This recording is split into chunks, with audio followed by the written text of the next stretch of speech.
할렐루야, 사랑하는 성도 여러분, 9월 18일 월요일 아침 아까의 시간이 돌아왔습니다. 오늘 함께 보실 말씀은 구약성경 열왕기상 7장 27절에서 39절까지의 말씀입니다. 그럼 오늘 본문 말씀을 통해서 놋 물두멍과 받침수레라고 하는 제목으로 은혜 말씀 나누도록 하겠습니다. 우리가 지금 다루고 있는 이 열왕기상 본문은 말 그대로 남유다와 북이스라엘의 왕들에 대한 소개와 그들의 업적에 대해서 이야기해주고 있습니다. 대략 1장부터 11장까지의 내용을 보시면 솔로몬의 이야기와 또 그의 통일 왕국을 다루고 있고요. 또 12장에서 마지막 장인 22장까지는 남북이 분열되는 과정을 우리에게 전해주고 있습니다. 그래서 이 열왕기상의 구조를 쉽게 두 부분으로 다시 말씀드리면, 첫 번째는 이 솔로몬의 이야기와 솔로몬 왕의 이야기와, 두 번째는 그가 죽은 후에 분열된 남과 북 두 왕국의 이야기로 이렇게 정의할 수 있습니다. 물론 후반부에는요, 27장부터 19장까지를 보시면 우리가 빼놓을 수 없이 아주 중요한 선지자, 바로 이 엘리야 선지자의 이야기도 중간에 삽입되어 있음을 우리가 볼 수 있습니다. 이 가운데서도 오늘 본문은 이 3장부터 8장까지에 이르는 그런 내용 중에서 이 솔로몬 왕이 타락하기 전까지 그가 이루어 놓은 업적에 대해서 이야기해주고 있고, 그 중에서 이 성전 완공에 대한 이야기를 우리에게 전해주고 있습니다. 자, 아버지 이 다윗에 이어서 왕이 된 솔로몬은 아버지 때에도 이루지 못한 놀라운 업적을 그가 이루어내었죠. 그 중에서도 단연코 중요한 것이다 라고 말할 수 있는 것이 바로 그 아버지 다윗이 그토록 자신이 실행하기를 간절히 원했던 이 여호와 하나님의 임재를 나타내는 바로 그 성전을 건축하는 일이었습니다. 이 일은 방금 설명해 드렸다시피 솔로몬 왕의 아버지 바로 다윗이 계획하였고 솔로몬이 실행을 하였습니다. 하지만 이 일은 결코 솔로몬 왕 혼자 할 수 있는 그런 일이 아니었습니다. 물론 그가 거했던 왕궁에 비하면 하나님의 이 성전은 아주 작은 건물에 불과했죠. 지난 아까의 시간에 설명해서 들으셨던 것처럼 이 솔로몬의 성전은 대략 오늘날 수치로 약 74평의 정도의 넓이에 대략 3층 정도의 높이를 가진 그런 건물의 크기라고 우리가 예상할 수 있습니다. 하지만 이 솔로몬은 이 성전을 건축하는 일을요, 자신이 거주하는 왕궁을 짓는 것보다 가장 먼저 할 정도로 가장 그렇게 자신의 하는 일의 사역에 우선으로 두었고, 또 그 건축에 임하는 자세도 결코 가볍지 않았다라고 하는 것을 우리는 말씀을 통해 확인하게 됩니다. 그리고 여러분, 성전을 건축하는 일은요, 이 두로 왕으로 소개하는 히람이라고 하는 왕의 세심한 배려와 도움이 있었습니다. 이렇게 여호와의 임재를 상징하는 이 성전 건축은 이 두로 왕 히람의 도움이 없었다면 또한 이 솔로몬 왕이 결코 이룰 수 없는 바로 그런 일이라고 해도 과언이 아니었던 것이죠. 사랑하는 성도 여러분, 여기서 잠깐 우리가 함께 나눌 교훈이 한 가지 있는데요. 그것이 뭐냐면요, 바로 이 솔로몬 왕이 홀로 성전을 건축할 수 없었던 바로 그런 일과 같이 우리 역시도 우리 홀로 하나님의 나라를 우리가 이뤄갈 수 없다라고 하는 사실을 우리는 꼭 기억해야 합니다. 그러므로 우리는 혼자 하는 신앙생활, 또 혼자만의 신앙으로 그렇게 하나님을 섬기고 다른 사람의 조언이나 도움을 구하지 않는 그런 이 생각은 반드시 버려야 될 줄로 믿습니다. 여러분, 우리의 이 신앙생활은요, 결코 혼자 할 수 있는 그런 성질의 것이 아닙니다. 그러므로 우리는 우리의 신앙생활을 혼자 하지 말아야 하고, 우리가 교회 안에서 한 개인이 아니라, 여러분 교회는 몇 명이 모여야 됩니까? 최소 2-3명이 모여야 됩니다. 이렇게 2-3사람이 모인 공동체로부터 이 공동체가 시작된다라고 하는 사실을 우리는 기억해야 합니다. 그러면 본격적으로 오늘 본문이 이 설명하는 이 솔로몬 성전 안에 있는 이 기물들 중에 오늘 본문이 말하고 있는 놋받침 수레와 놋 물도망에 대해서 설명해 드리도록 하겠습니다. 함께 열왕기상 7장 13절 14절 말씀을 한번 읽어보겠습니다. 솔로몬 왕이 사람을 보내어 히람을 두로에서 데려오니, 14절에 보면 그는 납달리 지파 과부의 아들이요 그의 아버지는 두로 사람이니 놋의 대장장이라. 이 히람은 모든 놋 일에 지혜와 총명과 재능을 구비한 자이더니 솔로몬 왕에게 와서 그 모든 공사를 하니라. 아멘. 네, 여러분, 우리가 떠올려야 할 이름이 또 있다는 것이죠. 그게 바로 방금 우리가 방금 읽은 이 놋의 대장장이 히람입니다. 그러니까 이 사람은 두로왕 히람과는 다른 사람이에요. 이름은 같지만 우리가 이 사람의 이름을 꼭 기억해야 되죠. 그래서 솔로몬 왕의 이 성전 건축, 왕궁 건축할 때 이 두로왕 히람이 재료를 공급해 주었고, 또 이 놋의 대장장이 히람이 그 성전과 궁을 건축했다는 것을 우리가 보게 됩니다. 참 이처럼 솔로몬 왕은 이 히람이라고 하는 이름과 참 큰 인연이 있어 보입니다. 그렇게 다시 오늘 본문을 보시면 오늘 본문 27절은 이렇게 증거합니다. 또 놋으로 받침술의 열을 만들었으니 매 받침술의 길이가 4규빗이요 너비가 4규빗이요 높이가 3규빗이라. 네, 놋의 대장장이 히람은 오늘 본문 이전의 놋으로 첫 번째 왼쪽에는 보아스와 오른쪽에 야긴이라고 하는 이 두 개의 성전 기둥을 만들고, 이어서 두 번째로 바다라고 불릴 정도로 굉장히 큰 12마리의 소 형상이 받치고 있는 이 물은요 무려 44,000리터의 물을 담을 수 있는 놋바다를 만들었습니다. 이 놋바다가 무엇이냐? 그 용도가 제사장이 자신의 몸이나 또 이 제사에 드려질 희생 제물을 싣는 그런 일이나 또는 성전들을 청소하는데 사용했다고 합니다. 그리고 세 번째로 이 놋의 대장장이 히람이 놋 또는 이 놋쇠를 녹여서 부어서 받침대 10개를 만들었는데요. 이 각각의 받침대의 크기는 방금 설명드린 놋바다의 대략 5분의 1 정도의 크기가 되고, 그 안에 놓인 물두멍이 담을 수 있는 물은 놋바다의 용량의 대략 한 40 내지 50분의 1 정도가 됩니다.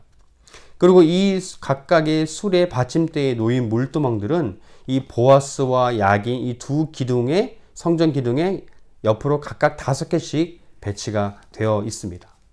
그래서 이 놋 물두멍의 용도는 또 무엇이냐? 이 순례자들에게 결례를 행하는 그런 이 물을 제공하고, 또한 이 제물을 핏째 바친 다음에 제단과 뜰을 씻기 위해 물을 담아둔 그 물덩이, 그 용도가 되고요. 또 이 물두멍들을 위한 이 받침대들이 있는데요. 이 받침대들은 바퀴가 4개 달리고 그 위에 물두멍들이 각각 실려 있다 하는 것이죠. 그래서 이 받침대의 길이와 너비가 각각 4규빗 곧 1.8m씩이고 높이는 3규빗 곧 1.4m가 된다고 할 수 있습니다. 자, 이어지는 28절에서 29절 말씀은 이 받침, 놋 물두멍 받침의 구조물에 대한 말씀인데요. 읽겠습니다. 그 받침 수레의 구조는 이러하니 사면 옆 가장자리 가운데는 판이 있고, 그 가장자리 가운데 판에는 사자와 소와 그룹들이 있고, 또 가장자리 위에는 놓는 자리가 있고, 사자와 소 아래에는 화환 모양이 있으며. 예, 아멘. 말 그대로 받침 이 수레 구조는 이 사면이고요. 4개 면이 되어 있고 가장자리 가운데 판이 있습니다. 그러니까 판으로 놓여져 있고 거기에 사자와 소와 그룹 이렇게 수놓아져 있고, 그 가장자리 위에 놓는 자리에 또 아까 방금 말씀드린 사자와 소 그 아래에 또 화환 모양으로 제작이 되어 있죠. 그러니까 쉽게 설명해 드리면 이 물두멍을 받치는 이 바퀴가 달린 수레의 각 사면에 이 중간에 보면은 사자와 소와 이 그룹이라고 불리는 천사들의 상이 새겨져 있고, 그 맨 위 아래로 각각 화환의 모형이 새겨져 있다라고 하는 것입니다. 우리가 이제 그림을 자료를 통해서 우리가 확인을 할 수 있는데요. 이어지는 또 30절에서 35절까지의 말씀을 보시면 그 수레의 몸체와 바퀴, 수레의 구조물에 새겨진 여러 모양들과 바퀴가 각각 어떻게 연결되어 있는지를 설명합니다. 제가 읽겠습니다. 우선 30절에 31절 말씀입니다. 그 받침수레에 각각 네 놋바퀴와 노축이 있고 받침수레의 네 발 밑에는 어깨 같은 것이 있으며 그 어깨 같은 것은 물두멍 아래쪽에 부어 만들었고 화환은 각각 그 옆에 있으며 그 받침수레 위로 들이켜 높이가 한 규빗 되게 내민 것이 있고 그 면은 직경 한 규빗 반 되게 반원형으로 우묵하며 그 나머지 면에는 아로 새긴 것이 있으며 그 내민 판들은 네모지고 둥글지 아니하며. 아멘. 예, 이 수레바퀴는 4개인데 그 축에 꿰어 돌아가는 발이 되게 했다는 것이죠. 그리고 이 수레 위쪽 네 모퉁 위에는 물두멍을 올려놓는 자리로 놋받침 4개가 있다고 합니다. 이 놋받침에 바로 화환 장식이 되어 있다라고 30절이 증거하고요. 또 올려놓는 자리는 반원형의 놋쇠로 깊이가 한 규빗 반, 곧 68cm 정도가 되는데 이 받침대의 맨 윗면보다 한 규빗, 곧 45cm 위로 솟아 있었습니다. 그 면에 아로 새긴 이 타원형 새긴 사자와 소 그룹의 문양이 새겨졌고 또 솟아오른 판들은 네모지고 둥글지 않게 만들었다라고 증거합니다. 이게 31절까지 내용입니다. 자, 이어지는 32절, 35절도 말씀 보시면 네 바퀴는 옆판 밑에 있고 바퀴축은 받침술에 연결되었는데 바퀴의 높이는 각각 한 규빗 반이며 그 바퀴의 구조는 병과 바퀴의 구조 같은데 그 축과 태와 살과 통이 다 부어 만든 것이며 받침수레의 네 모퉁이에 어깨 같은 것 넷이 있는데 그 어깨는 받침수레와 연결되었고 받침수레 위에 둥근 테두리가 있는데 높이가 반 규빗이요 또 받침수레 위에 버팀대와 옆판들이 받침수레와 연결되었고. 아멘. 네, 이 구절들 설명을 살펴보면요, 바퀴는 옆판 아래쪽에 축 받침에 고정되어서 축에 연결되었어요. 그러니까 바퀴가 흔들리지 않게 축에 연결되었고 그 바퀴 크기가 한 규빗 반, 그러니까 68cm가 되었고 32절에 또 바퀴는 병거 바퀴와 같은 구조로 축태, 살, 통이 모두 놋쇠로 만들어졌다라고 33절에 증가합니다. 이 받침대의 모서리에는 이 버팀대가 또 부착이 되어 있는데 고정하기 위해서 이것들은 받침대와 함께 부어 만들어 연결되게 하였고 34절에 그 위에는 반원형의 물두멍 받침이 놓여 있는데 받침대보다 23cm가 더 높이 솟아 올랐고 버팀대 위에 걸려 있었다라고 하는 것이죠. 그리고 이어지는 36절, 37절을 보시면요, 버팀대의 판과 옆판에는 각각 빈 곳을 따라 그룹들과 사자와 종려나무를 아로 새겼고 또 그 둘레에 화환 모양이 있더라. 37절 이와 같이 받침술의 10개를 만들었는데 그 부어 만든 법과 크기와 양식이 다 동일하게 만들었더라. 네, 버팀대의 판과 그 옆판의 여백에 그룹 천사와 사자와 종려나무들의 모양이 새겨져 있고 또한 이 그 둘레에 화환들의 모양이 새겨져 있는데 그 받침수레가 모두 몇 개라고요? 10개라고 합니다. 이 10개가 각각 다 같은 제조법, 같은 크기의 양식을 동일하게 놋물을 부어서 만들었다고 증거하죠. 자, 이제 마지막 절입니다. 38절, 39절. 이것은 10개의 물두멍의 제작에 대한 내용인데요. 읽겠습니다. 또 물두멍 10개를 놋으로 만들었는데 물두멍마다 각각 40밭을 담게 하였으며 매 물두멍의 직경은 4규빗이라 10 받침수레 위에 각각 물두멍이 하나씩이더라. 그 받침수레 5은 성전 오른쪽에 두었고 5은 성전 왼쪽에 두었고 성전 오른쪽 동남쪽에는 그 바다를 두었더라. 아멘. 네, 이 놋의 대장장이 히람은 받침대 위에 놓을 물두멍 10개를 놋쇠물로 주저하였다는 것이죠. 그 물두멍의 직경은 4규빗이고 대략 1.8m고 용량은 40밭, 그러니까 880리터입니다. 그러니까 아까 우리가 놋바다와 이 받침대 위에 놓인 물두멍의 이 용량이 차이가 아까 말씀드린 것처럼 꽤 차이가 나죠. 그리고 이 거대한 놋바다는 이 성전의 남동쪽에 위치하게 되었다라고 하는 우리가 사실을 보게 됩니다. 자, 여러분, 물두멍은요, 아까 말씀드린 것처럼 이 재물을 깨끗이 하는데, 씻는 데 사용되었는데요. 이 내용이 역대하 4장 6절에도 등장합니다. 이 말씀에 따르면 희생 제물로 드리는 고기 덩어리를 씻을 때 사용하였다라고 증거되어 있는데 여기에 놋바퀴가 붙어 있어서 이동에 편리하도록 만들었다라고 하는 것이죠. 여러분, 우리 교회에도 본당에 있는 헌금함에 얼마 전에 바퀴를 달았습니다. 이렇게 이동이 편리하게. 재밌죠? 이 물두멍이 그러면 무엇을 상징하느냐? 오늘 굉장히 중요한 이 말씀의 포인트인데요. 이 물두멍은 그리스도의 피로 깨끗함을 받은 이 중생한 자들, 이 신자들의 순결함을 상징하는 것입니다. 여러분, 이제 말씀을 마칠 텐데요. 잘 들어보세요. 우리는요, 그림이 아닌 이렇게 글로만 되어 있는 성전의 기물들에 대한 이 성경의 설명만으로는 그 모습과 용도를 다 이해하고 파악하기가 어렵죠. 그래서 방금 이 말씀드린 이 긴 설명을 여러분 다 잊어버리신다 해도, 이해가 되지 않는다 하셔도 오늘 말씀을 통해 우리가 깨달아야 할 영적 교훈이 한 가지 있다라고 말씀을 드립니다.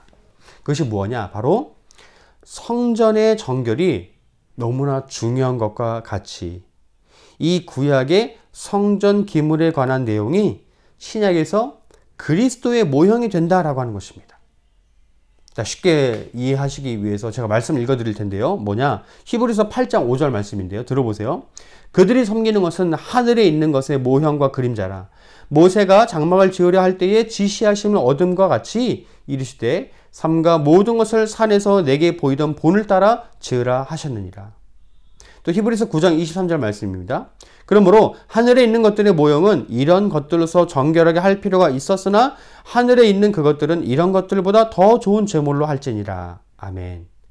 이 히브리서 말씀이 증거하는 이런 이유들로 인하여서 예수님께서 어떤 일을 하셨느냐?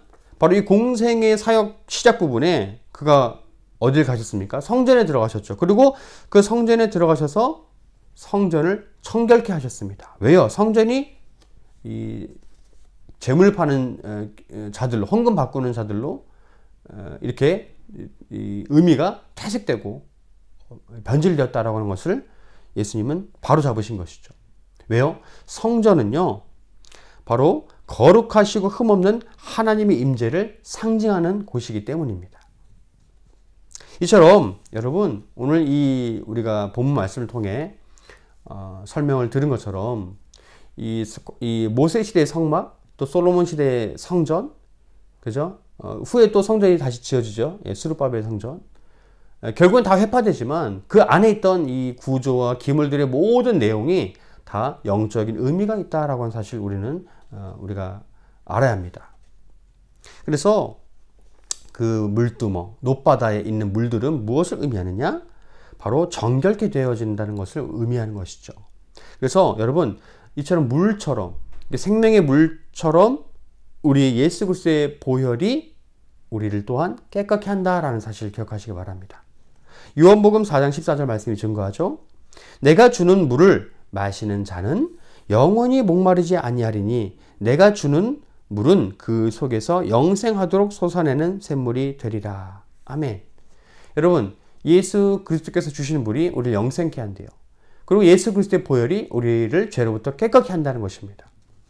사랑하는 성도 여러분, 죄로 얼룩진 우리의 영혼과 육신으로 혹시 괴로워하고 있는 분이 계신가요?